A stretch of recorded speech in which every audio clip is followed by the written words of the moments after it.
আল্লাহর গাড়ি রে 1,00,000 2,00,000 টাকা দিয়ে গাড়ি কিনলাম, তেল নাই দেশ।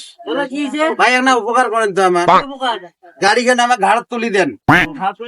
হ্যাঁ একটা ধরেন তো, এত টাকা দিয়ে গাড়ি কিনলাম, আমার গাড়ি আমার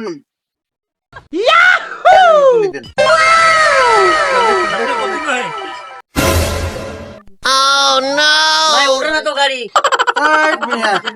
গাড়ি ওঠে না, দেখি এখন কোন লোক আইসে আমার অস্থির আছি, অস্থির একটা কি কই আর, এত টাকা দিয়ে গাড়ি কিনলাম।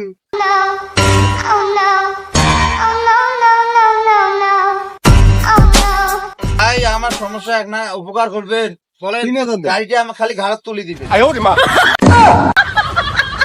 মিয়া গাড়ি করে ঘাট তোলা যায়?